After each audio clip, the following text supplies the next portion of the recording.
I am, quite literally, from another age.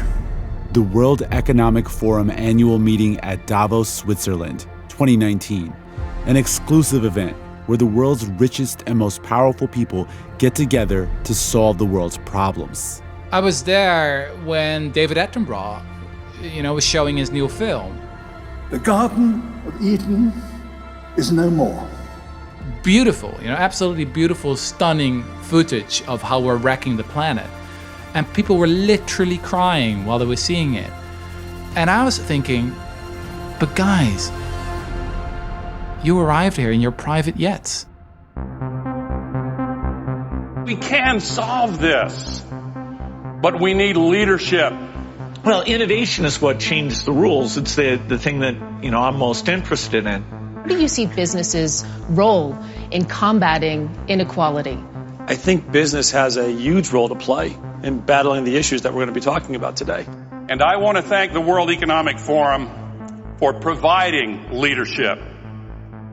Those were the voices of former Vice President Al Gore, billionaire and philanthropist Bill Gates, and investor Robert Moritz speaking at the 2019 Davos meeting. These are some of the types of guys, and yes, the vast majority of attendants are men, that go to Davos. And they're there for a cause. It's not like they're just talking.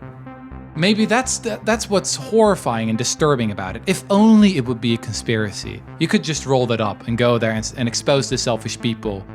But the disturbing truth is that when you go to Davos, you'll find a lot of lovely and friendly people who really believe they're trying to do their best to improve the world. This is Rutger Bregman.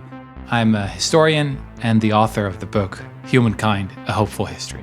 Rutger felt out of place at Davos. He's a young history professor from Amsterdam, the kind of guy who rides his bike to work.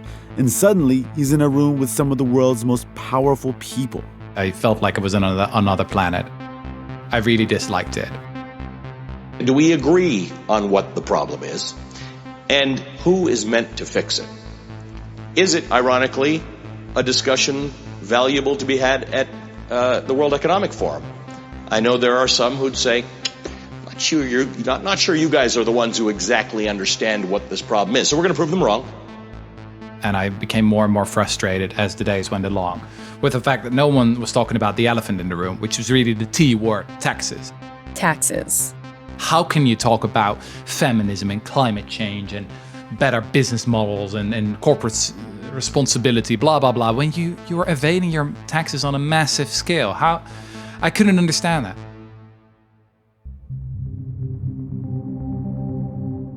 Many wealthy people at Davos are deeply committed to philanthropy. Sometimes they do this philanthropy through their own personal foundations. They also, on the whole, pay relatively little in taxes.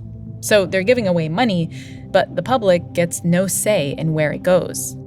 So I was talking to my wife on Thursday of the conference. I had basically fled to my hotel room, and she said, "What are you doing? You're in Davos. You're like this is where everything happens." And she said, "Well, what are you going to do tomorrow?" I said, "Tomorrow I have one last panel, and I'm just going to promote my previous book. I'll do the job and get back as soon as possible."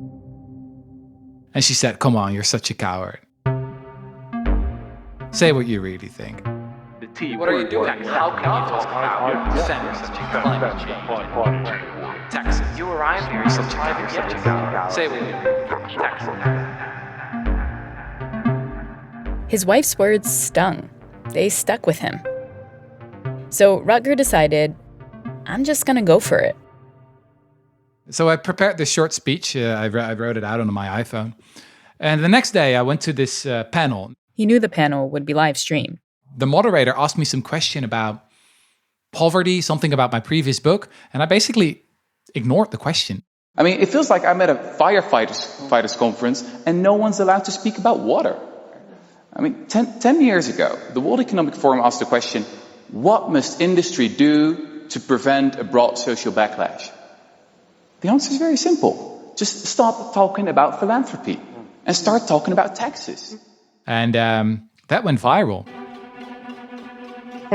Dutch historian Rutger Bregman made a claim that took many attendees by surprise. His critique of wealth inequality, of the opposition amongst the world's elite to taxation. You know, you're sort of bringing up the question of philanthropy versus taxes. Has really taken over part of the conversation. Public good coming either through the individual generosity of billionaires or through, you know, programs that are decided upon by our elected representatives, right? So tell us, first of all, what do you have against philanthropy? Why don't you like philanthropy?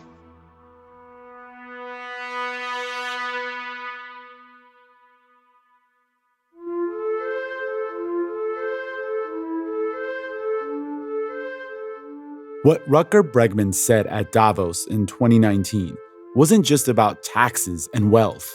It's about something much deeper, questioning the very fundamentals of our economic system, a system in which a small group of people can build incredible amounts of wealth and then use that wealth to impact society through philanthropy. In 2020, even with a pandemic, private foundations gave away $88.5 billion, a 17% increase from 2019. Some, like Rutger, would argue that even if a wealthy philanthropist has good intentions, what they're doing is fundamentally undemocratic, that excessive wealth should be taxed and then used by a democratically elected government. Others point to the good foundations have done, the Gates Foundation's $2 billion to combat the COVID pandemic, or the Ford Foundation's support for media and the arts. NPR and even this show is supported by many personal and family foundations. Philanthropic foundations are a fundamental part of our society, but it wasn't always that way. In this episode of Throughline from NPR, we're going back to the beginning, the Gilded Age, to trace the birth and evolution of what many today call big philanthropy, and ask what all this private wealth means for the public good.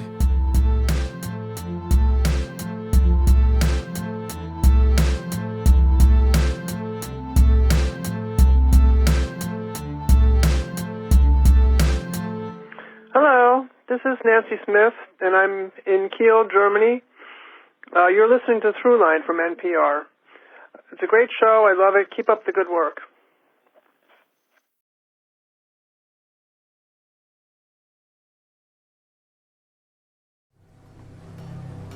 Part 1. Too much damn money.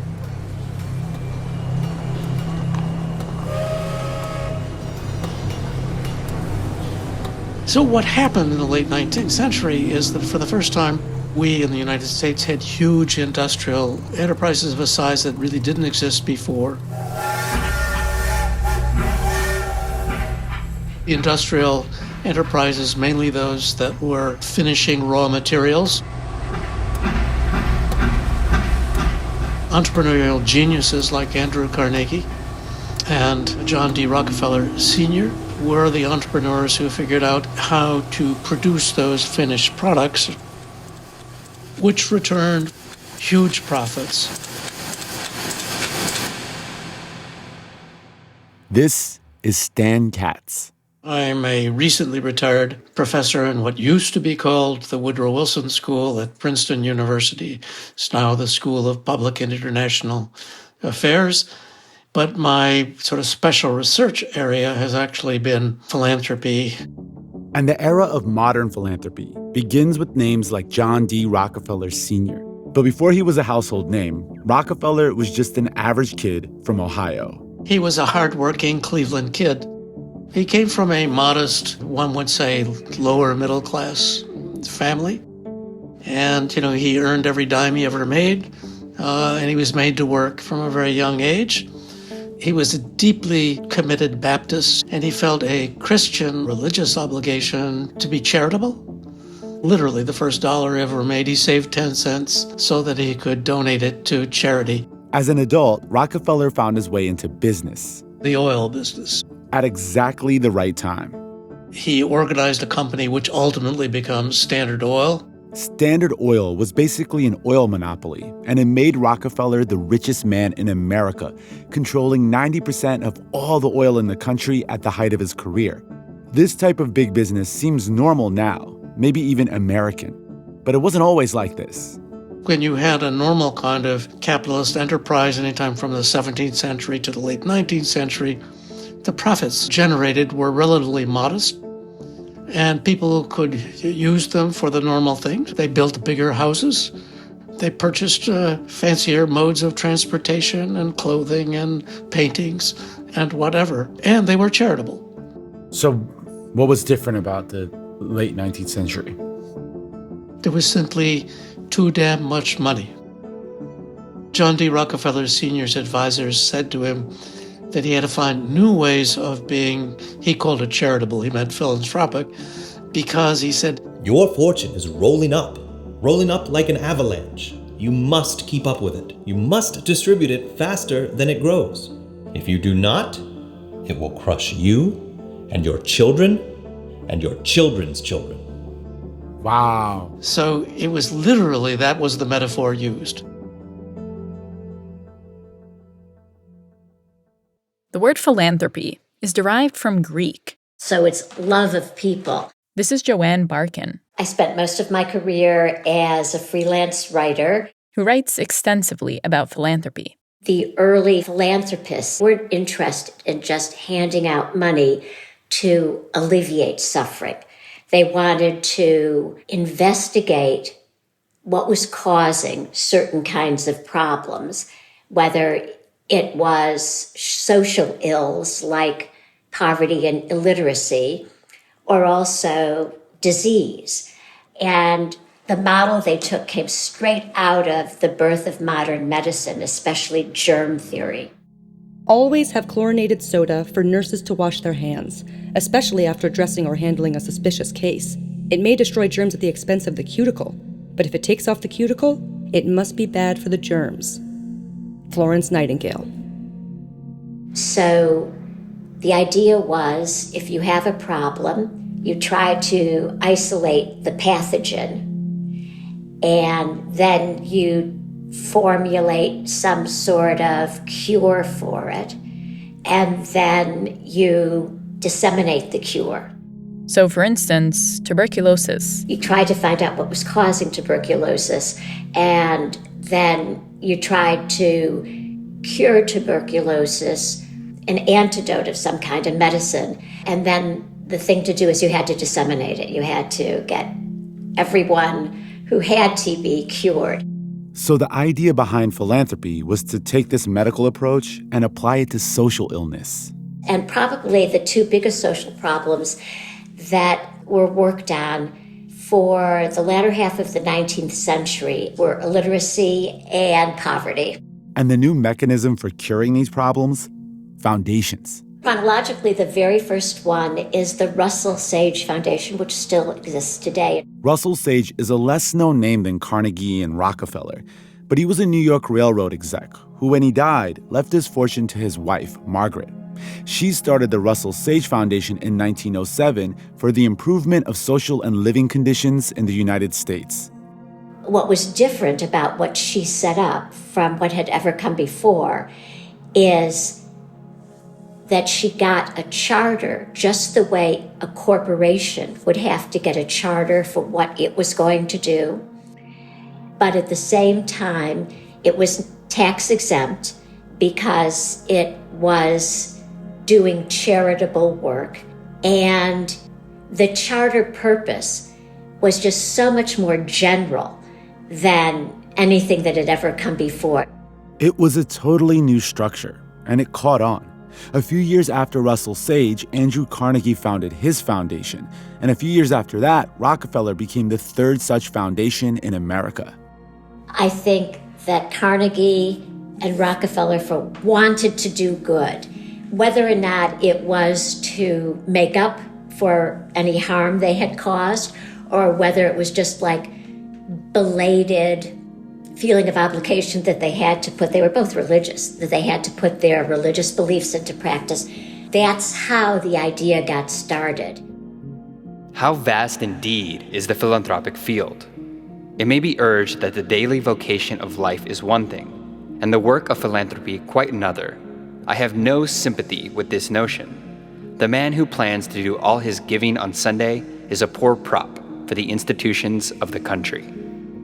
John D. Rockefeller. So far, I don't get what's not to like. You know, I mean, we know now the term robber baron, which is used to describe Carnegie and Rockefeller and these guys. But like, it's all American Baptist, you know, like hardworking kid from Cleveland controls the market. Why do people hate them so much? Let's assume that you are a mom and pop petroleum producer. Yeah. That means you got like one well that's pumping oil. You got one well. Yep. And you want to produce a couple of 100 gallons of kerosene a month. You're making a good living. Yeah. But once Standard Oil comes along, you're out of business. Sounds like, have you seen the film There Will Be Blood? I'm an oil man. No, it's exactly what it is. Ladies and gentlemen, I have numerous concerns spread across this state. I have many wells flowing at many thousand barrels per day. I like to think of myself as an oil man. As an oil man, I hope that you'll forgive just good old-fashioned plays. That's exactly what it is. And so these guys were nice Christian guys, and they were completely ruthless. And an awful lot of people went bust because they could no longer earn a living doing what they used to do. So here are these robber barons putting mom and pop shops out of business and then turning around and saying they had the answers to cure poverty. So how did people receive their philanthropy? And the answer is badly. The reaction had everything to do with who these individuals were. It's not like they came out of the woodwork and formed these private foundations. They were in the news every single day of every year. There were satires. It's during this time that political cartoons became popular in the U.S. Newspapers would print depictions of robber barons exploiting the working class. One cartoon shows wealthy businessmen sitting on a raft that's being kept afloat on the backs of factory workers. Another shows Standard Oil as an octopus whose tentacles are wrapped tightly around the Capitol building and politicians. And the fear was primarily they would, in effect, buy state legislatures, or ultimately they would buy Congress. They would have so much money that they could corrupt legislators, and, in effect, purchase the legislation they want. And the public deeply resented that. That's one thing. The other thing they did, and this becomes enormously important by the late 19th century, is they were the objects of pure hatred from the emerging classes of laborers, because they thought the biggest enemy in the world was the labor union. They were called robber barons for a reason, and they didn't just make their money from being smart businessmen. They made it through exploiting their workers, which created conditions for workers to strike. You know the term strike breaker? Yes. Well, the industrialists of that period invented strike breaking. In September of 1913, the same year Rockefeller started his foundation, about 10,000 coal miners went on strike to protest low pay and awful working conditions in Rockefeller-owned coal mines in Ludlow, Colorado. In response to the strike, the miners were evicted from their homes and company-owned towns. So they built tent encampments and continued to strike. The Rockefellers hired a quote-unquote private detective agency made up of what one writer later described as, quote, Texas desperados and thugs. They raided the camps, sometimes firing weapons. Tensions ran so high that Colorado's governor called in the National Guard to ease the violence. But that only made things worse. On Monday, April 20th, 1914, 7 months into the strike, the National Guard arranged themselves on a bluff overlooking the miners' makeshift homes, pointed a machine gun at them, and opened fire. The strikers were living in dugouts covered by canvas awnings, and the awnings over these dugouts caught fire. The National Guard poured kerosene over the tents and set them ablaze. And many of the strikers were actually killed as a result of that fire. So it became a bloody, horrible disaster. Not just strikers. Entire families were living in these camps. And after 14 hours of gunfire, 25 people were dead, including 3 National Guardsmen, 2 women, and 11 children. The New York Times reported, quote, "The Ludlow camp is a mass of charred debris, and buried beneath it is a story of horror unparalleled in the history of industrial warfare. In the holes which had been dug for their protection against the rifle's fire, the women and children died like trapped rats when the flames swept over them."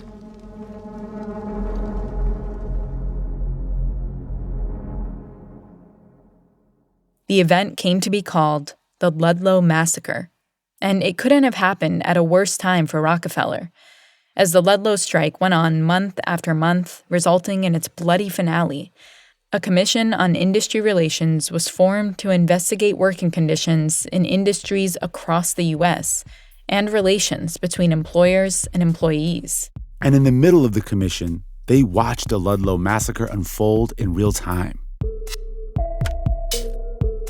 Coming up, a labor lawyer from Kansas City leads a commission to rein in the power of big business, and the new practice of philanthropy gets put under the microscope.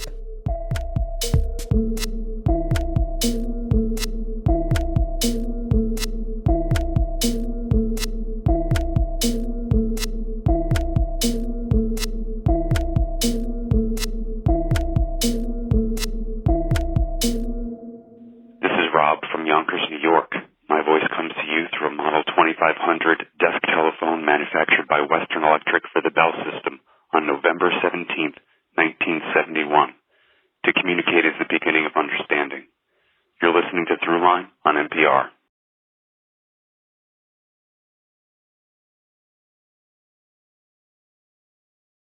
Part 2. Reining it in. A commission is hereby created to be called the Commission on Industrial Relations. The commission shall seek to discover the underlying causes of dissatisfaction in the industrial situation and report its conclusions thereon. The Commission on Industrial Relations, otherwise known as the Walsh Commission, started in 1913 to investigate labor relations in the U.S. And they hired a socialist labor lawyer from Kansas City named Frank Walsh to be the chair of this commission. He was a tough cookie. Chairman Walsh.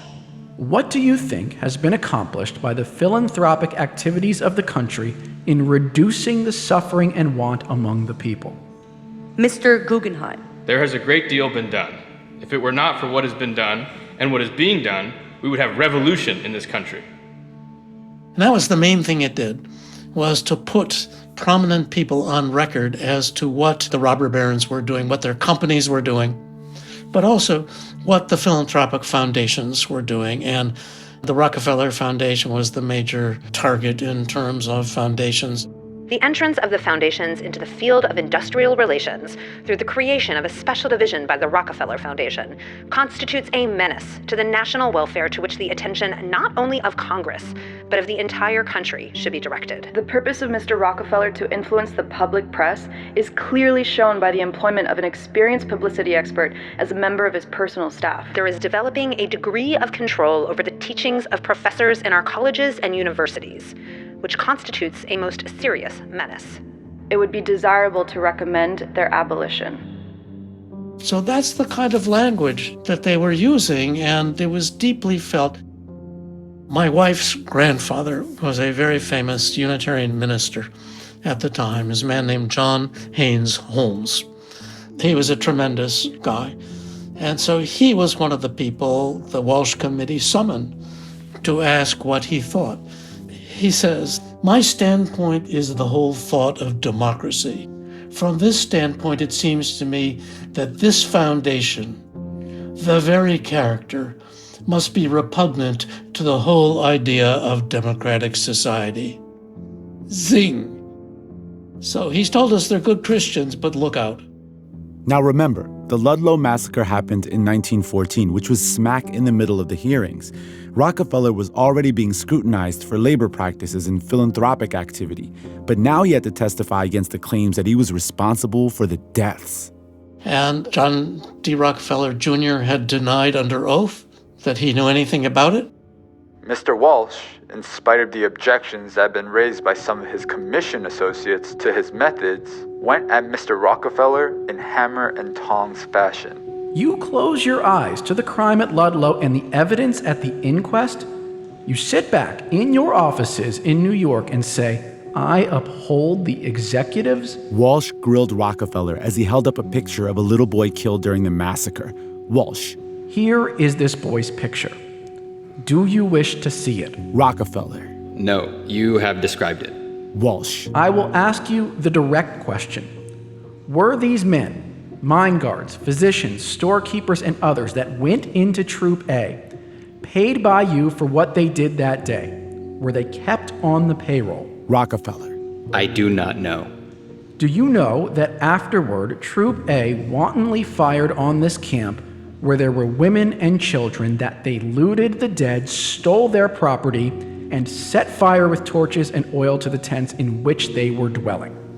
That is one of the reports that have been circulated. Have you made any effort of your own as a director of the Colorado Fuel and Iron Company to bring to justice those men in your own employ who are in Troop A who may have poured oil on the tents of those people and lit them with matches?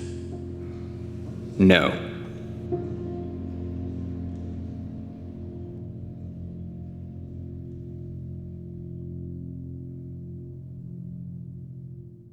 The Walsh Commission spent 3 days with Rockefeller and held 154 days of hearings total over the course of 2 years.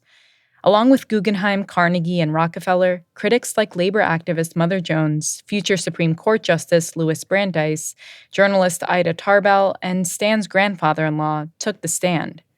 The outcome?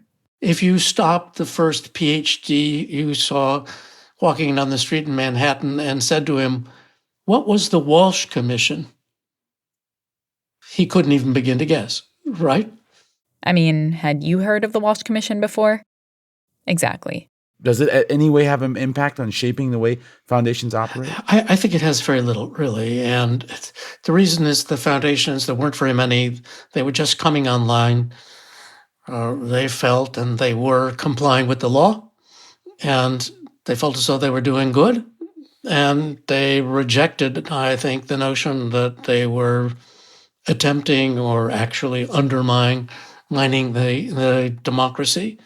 And I'm pretty sure, to the extent that they discussed it, what they said to themselves was, well, our best move here is to keep doing good. And in the long run, that's going to be our best defense. And it was their best defense. The hearings didn't lead to any regulation, and the general consensus afterwards was that these foundations were a net positive to society. In its first few years, the Rockefeller Foundation took on malaria, hookworm, and yellow fever, 3 diseases that were killing people all over the world. They funded the advancement of modern medicine in China, funded hunger relief efforts in Europe after World War I, and endowed the first school of public health at Johns Hopkins University. None of this would have happened when it did if not for the work of these foundations and their commitment to education and health worldwide. But people were uncomfortable with that fact. And this uneasy relationship between public problem-solving and the private wealth that funded it continued well into the 20th century. People are always suspicious of people with a lot of money, right? That's not new. And so they'll find a reason to examine what they're doing, either through foundations or otherwise. Nevertheless, no major legislation.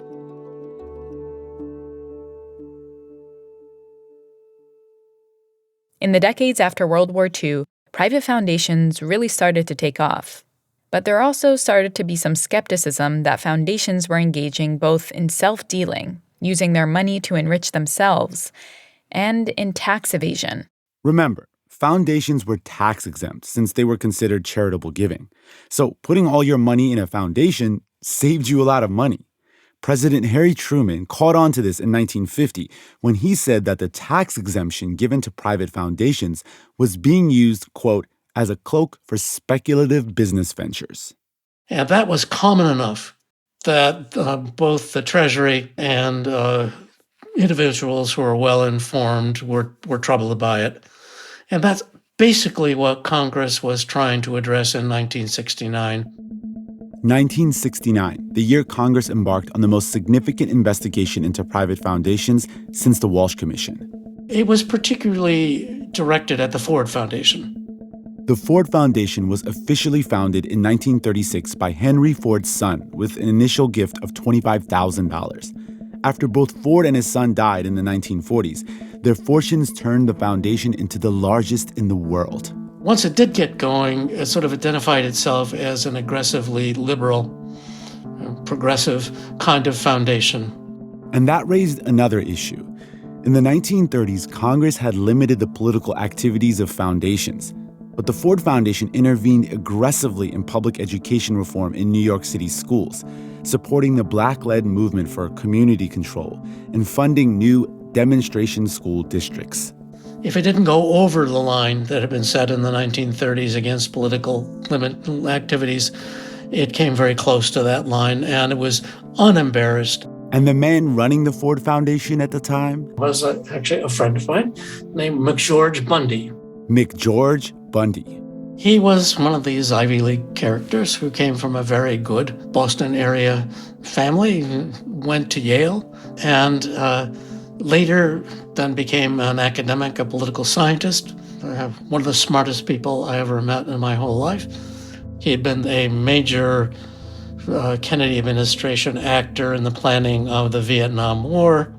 Not his most glorious moment, as far as I'm concerned, but he was at that point one of the best-known academics in the United States, and one of the most widely disliked people because he was, I don't know a better way to say this, he was a smartass. So what happens when this guy you called a smartass ends up in front of those conservative Congress people wanting answers? What happens at those hearings? Fireworks. The dramatic high point of last week's hearings unquestionably came with the testimony of McGeorge Bundy, a formidable, unapologetic witness. From the transcript. Now, the Ford Foundation has $3.2 billion in assets, as I understand it. Is that correct, sir? I think it is in my mind as $3.1 billion. It is a very substantial sum. May I ask you, in the interest of pluralism, do you think there is a ceiling that should be put on the size of foundations? Yes, I think there is certainly a point at which you could say this is too much money in one place. Do you have any idea where such a point would be? I am not sure I am the most disinterested witness on the point. He treated them like he treated Harvard undergraduates, not too bright, not too fast, and not worthy of his respect entirely. So it was really an edgy performance. I was going to say that you apparently have a lot of outside trouble, because I noticed in 1966 you had an attorney's fee bill of $214,000. I hope you don't have that much trouble every year. Mr. Gibbons, let me say that my own feelings about lawyers is like my feelings about doctors. When you need them very much. And it is important to get men who have the skill, integrity, and understanding to deal usefully with your problems. The Foundation does not feel that it has been overcharged by its counsel. And some people say, I don't actually believe this, but some people say that the legislation that came out was partly a retaliation against Bundy's performance in all this. Unlike the Walsh hearings, and despite Bundy's performative defense, the 1969 hearings delivered the first real regulations for philanthropic foundations. The 1969 legislation makes some real significant changes. One of them deals with the self-dealing problem, and it makes it clearly illegal to engage in self-dealing after that legislation is passed. And most people would say that was the most important thing that it did. But it also, for instance, establishes a distinction between a private foundation, which is now what philanthropic foundations are, and a public foundation. A public foundation or public charity typically has many donors and more public involvement. A private philanthropic foundation, on the other hand, usually has just one or maybe a few donors. And one of the things the 1969 Act did, by the way, was for the first time to require an annual report. The legislation also revised the 990 form, which meant foundations now had to provide much more information to the public. So that's a huge change. So really, I would say it's only after 1969 that sort of the modern era of the private philanthropic foundation comes into effect. To me, the most amazing thing is that, it's 100 years old now, the Philanthropic Foundation is, and there's been no legislation to limit it in any significant way. Coming up, big philanthropy in the 21st century.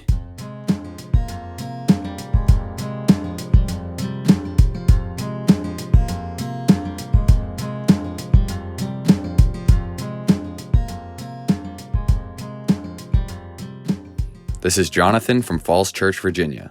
Thanks to Miss Wright, my history teacher, for introducing me to this podcast. I love it. You're listening to Throughline from NPR. This message comes from NPR sponsor Capital One. Ready for a new ride, but not sure where to start? Try the tool designed to make car shopping and financing easier. With Capital One Auto Navigator, you can find a car and get pre-qualified instantly. Then see your real rate and monthly payment without impacting your credit score. It's so simple, you might feel like you're taking the easy way out. That's because you are. Capital One. What's in your wallet? Terms and conditions apply. Find out more at CapitalOne.com/autonavigator. Part 3. The New Gilded Age. We're riding on the internet, cyberspace, set free. Hello, virtual reality. Interactive appetite, searching for a website, a window to the world, got to get online. Take a spin, now you're in with the techno set. You're going surfing on the internet. Internet companies are the hottest and most profitable investments in a generation. Imagine, if you will, sitting down to your morning coffee, turning on your home computer to read the day's newspaper. Well, it's not as far-fetched as it may seem. It spans the globe like a superhighway. It is called Internet. The information superhighway. There was money to be made. Investors are really trying to hitch their wagon to all things Internet. Suddenly, the words Silicon Valley were on everyone's lips. The 1890s recurred in the 1990s. Tech is like the new oil. Tech is absolutely the new oil. And it's the new oil, steel, you name it, is huge. There are fortunes that are created by specific entrepreneurs. The last 4 years have seen very substantial growth in this business. This is Bill Gates giving a speech in 1995. The increase is fantastic because we're at a selling rate worldwide of over 40 million PCs a year. Fortunes that had just never been seen before. Well, Bill Gates was your average Harvard dropout. He was a nerd, and he spent all of his time learning how to program computers, which were a new toy. He quickly recognized that the computer was more than just a toy. It was a business opportunity. In 1975, he co-founded Microsoft, and in 1985, Microsoft released an operating system that made computers user-friendly, even for people who knew nothing about them. It was called Windows. How much do you think this advanced operating environment is worth? Wait just 1 minute before you answer. This really is a great product. We put our hearts and souls into it. Wait until you see Windows Light and Windows Paint, and to listen to what else you get at no extra charge. The MS. We didn't hesitate at any time to put more people onto it and really make it what we want it to be. All for just, how much did you guess? 500? 1,000? Even more? No, it's just $99. That's right. Now, the retail package of Microsoft Windows. Thank you, ladies and gentlemen. It's here. Windows was a massive success. It quickly became the dominating operating system for computers, and soon, Gates was the youngest billionaire in America. By 1994, Microsoft was doing well enough for him to afford to splash out more than $30 million on Leonardo da Vinci's Leicester Codex. In 1995, he was named the richest person in the world. When it became clear how personally successful he had become, there got to be criticism that he wasn't being philanthropic. Now, see, that didn't happen to John D. Rockefeller Sr. because there was no such thing at the time. But there had been Rockefeller and Carnegie and Rosenwald and all of these other people. That wasn't the only criticism. Gates was forced to testify in front of Congress when there were accusations that Microsoft was basically acting like a monopoly. In the case of the United States versus Microsoft, the U.S. Justice Department contended that the software giant had breached antitrust laws by competing unfairly against Netscape Communications in the internet browser market, effectively creating a monopoly. So Bill Gates was rich and powerful, but not necessarily beloved. And beginning in the early 1990s, he started to give away some of the money he'd made. He donated millions to causes he cared about. By the year 2000, Gates had become more focused on philanthropy. That year, along with his then-wife Melinda, he established the Bill and Melinda Gates Foundation. And a few years later, he announced that he was actually going to step away from Microsoft, and that he and Melinda were going to devote themselves full-time to philanthropy. His vocal and financial support of the Live 8 campaign to make poverty history exemplified the software supremo's shift in focus from amassing billions of dollars to giving them away. According to the Bill and Melinda Gates Foundation website, they are fighting poverty, disease, and inequity around the world. It's the largest foundation of its kind, with an endowment of nearly $50 billion. That's bigger than the GDP of many different countries. The Bill and Melinda Gates Foundation wants to make American kids among the best educated on Earth. And while they're doing that, the Gates also intend to save millions of lives worldwide. And they've been successful in many ways. There are very few experts who would disagree that the foundation's investment in public health has saved lives. Well, if you have money, what are you going to do with it? You can spend it on yourself. You can have, thousands of people holding fans and cooling you off. You can build pyramids and things. And if you don't think it's a favor to your kids to have them start with gigantic wealth, then you've got to pick a cause. Bill Gates' public transformation from billionaire businessman to the world's most well-known philanthropist is also the story of big philanthropy's transition from being criticized to celebrated.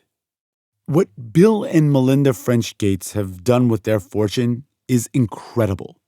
They've opted against spending it on things and instead on causes they believe in. They've committed themselves to the work and have achieved real results. In some ways, they took the original Rockefeller style of philanthropy and brought it into the 21st century. Yet, it's natural to ask the same question now that people asked about the Rockefeller Foundation a century ago. Is this much power in the hands of so few people dangerous for our society? If we want to live in a democracy, what does it mean that we also concentrate so much funding power in the hands of so few people? The Gates Foundation spends nearly as much each year as the World Health Organization.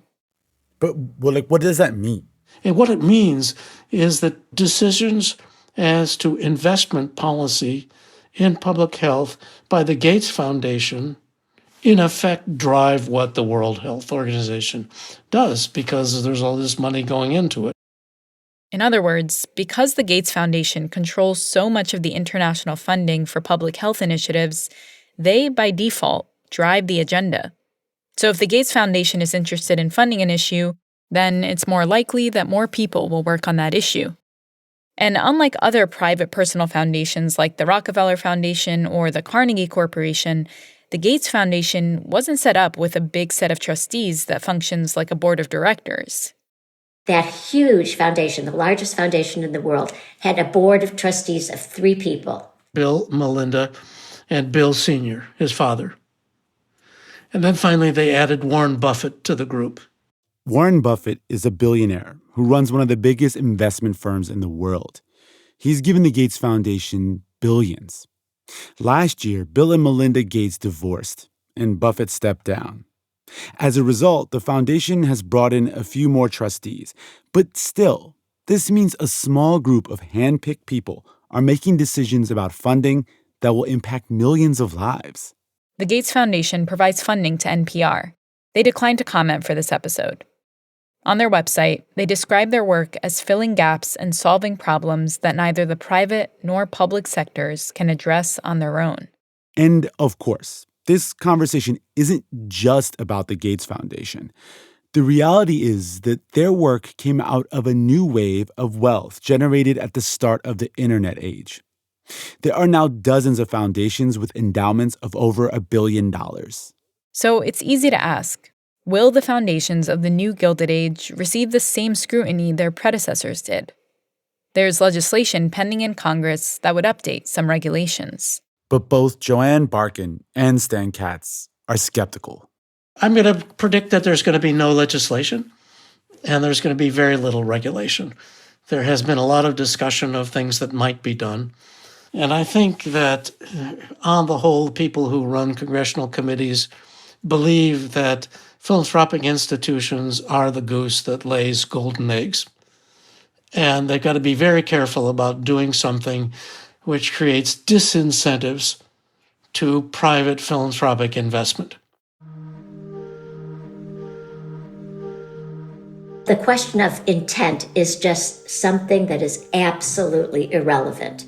I don't know what's in their hearts. I don't really know what's in their minds. You can't really talk about intent. You can talk about two things. You can talk about the quality of the projects they do, how they use their money, what are the results, and you can talk about the role of private foundations in a democracy. Does this enhance or undermine a democracy? Those are the two things that you can really critique. I would describe philanthropy as a necessary evil. I would prefer to live in a socialist society in which the resources of the society were available to the public authorities and in which the basic needs of everybody were a right. But we live in a society in which we only acknowledge negative rights. We don't have a right to health care, or to housing, or to income, or to clothing, or to food. Well, it's hard to change that. In fact, we can't change that in the short term. So what we do instead is we have workarounds. I view philanthropy as a necessary workaround. You can't vote out the foundations that are all the money and the political influence and the popular influence behind these programs. They really do exert influence on public policy, but with no public input. The challenge of people who care about it then is to make sure that philanthropy chooses to devote as much of itself as possible to the alleviation of basic human needs. So that's the challenge.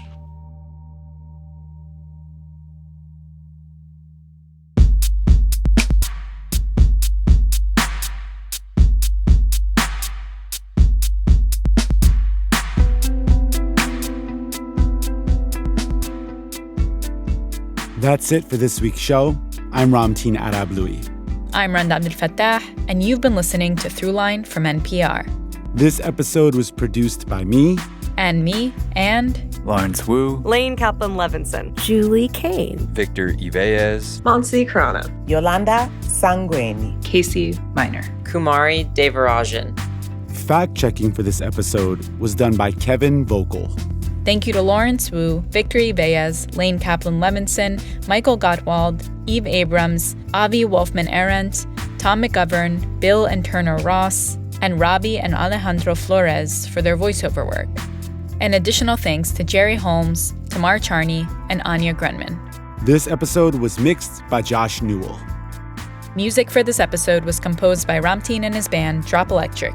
which includes Anya Mizani, Naveed Marvi, Sho Fujiwara.